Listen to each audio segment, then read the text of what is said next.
Hello friends, मैं रचना Amarnath happy literature podcast में आपका स्वागत करती हूँ। फ्रेंड्स, क्या आपने कभी ये सोचा है कि इंसान पूरी तरीके से सेटिस्फाइड क्यों नहीं रहता? कभी कभी ऐसा होता है कि हमारे पास सब कुछ है लेकिन फिर भी हम परेशान हैं, कुछ सोच रहे हैं, एकदम रेस्टलेस हैं। आखिर ऐसा क्यों होता है? अगर आपको इस क्वेश्चन का आंसर जानना है, आज के पॉडकास्ट के टॉपिक को ध्यान से सुनिए। और अगर वीडियो अच्छा लगे तो प्लीज इसे लाइक करना ना भूलें और मेरे चैनल को जरूर से सब्सक्राइब कर लें।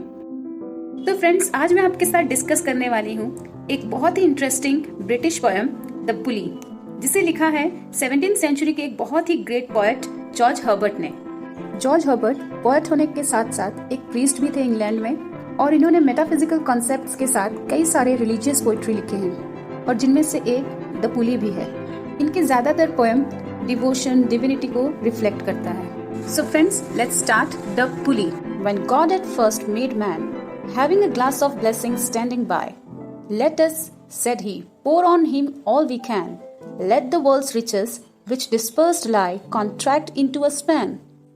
तो फ्रेंड्स, पोएम के फर्स्ट स्टैंजा में पोएट कहते हैं कि क्रिएशन के टाइम, क्रिएशन के समय गॉड, भगवान, जब ह्यूमन काइंड को क्रिएट कर रहे थे, जब वो इंसान बना रहे थे, तो उनके पास एक ब्लेसिंग से भरा हुआ ग्लास था।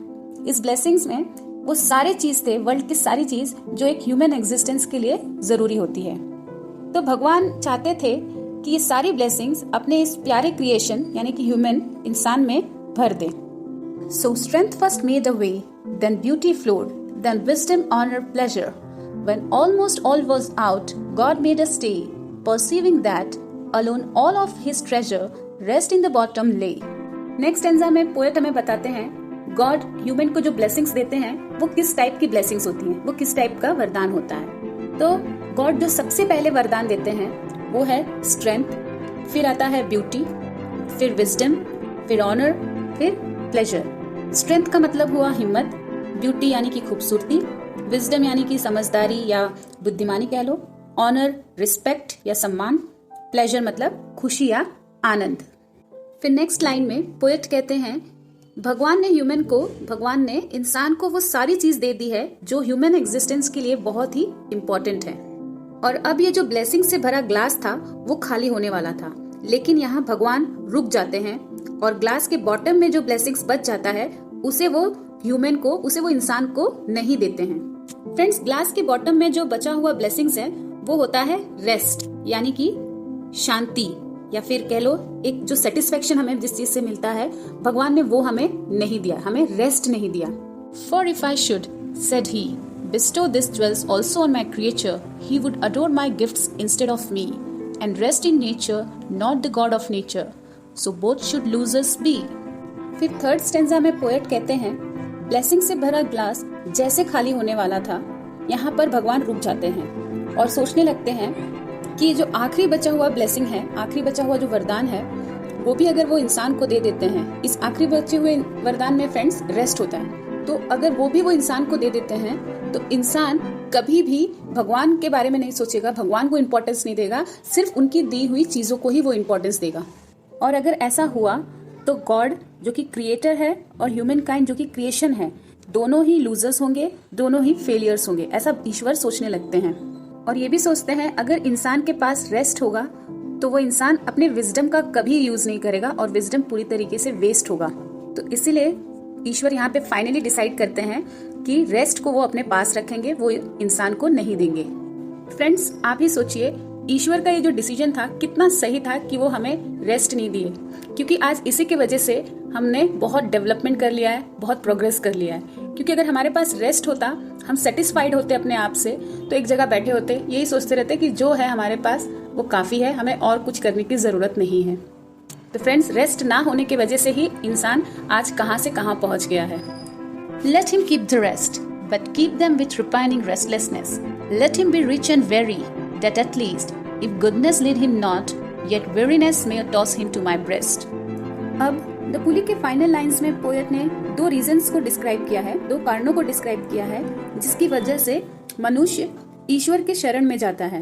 तो पहला कारण है इंसान का भगवान के लिए ट्रस्ट, या फिर बचपन से जो उनको सिखाया जा रहा है, उनका जो कल्चर है, वो इंसान की अच्छाई, ये उन्हें भगवान के पास ले जाती है।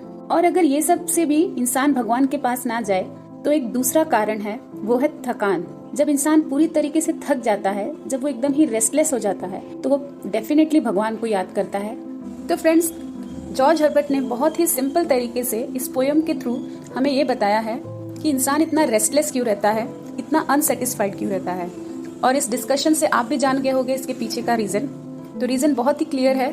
भगवान ने हमें वो सारी चीज दी है, सारी कीमती चीज, wisdom, strength, beauty, honour, pleasure, लेकिन सिर्फ एक चीज नहीं दिया है, वो है रेस्ट। और अगर हमें वो रेस्ट मिल गया होता तो आज शायद हम बंदर ही रहते, इतना प्रोग्रेस नहीं कर पाते। तो फ्रेंड्स, अब बात करते हैं इस पोयम के टाइटल की, द पुली। पुली एक मैकेनिज्म होता है, एक इंस्ट्रूमेंट होता है जो हैवी ऑब्जेक्ट्स को लिफ्ट करने के लिए यूज किया जाता है, हैवी ऑब्जेक्ट को खींचने के लिए यूज किया जाता है। और इस पोयम में भगवान ने पुली का यूज किया है इंसान को अपने तरफ खींचने के लिए। वो इंसान को रेस्ट नहीं देते हैं ताकि इंसान जो है ईश्वर की तरफ खींचा चला जाए। एंड करने से पहले इस पोयम को एक बार फिर से पढ़ देती हूँ। When God at first made man, having a glass of blessing standing by, let us, said he, pour on him all we can, let the world's riches which dispersed lie, contract into a span. So, strength first made a way, then beauty flowed, then wisdom, honor, pleasure. When almost all was out, God made a stay, perceiving that alone all of his treasure rest in the bottom lay. For if I should, said he, bestow these jewels also on my creature, he would adore my gifts instead of me, and rest in nature, not the God of nature, so both should losers be.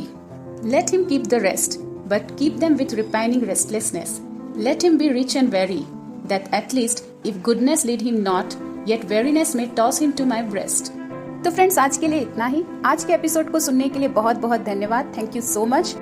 तो friends, video अच्छा लगा हो तो please like, share और comment करना ना भूलिए, और मेरे चैनल को जरूर से सब्सक्राइब कर लीजिए, क्योंकि लिटरेचर से रिलेटेड ऐसे बहुत सारे वीडियोस और भी आने वाले हैं। Till then, bye.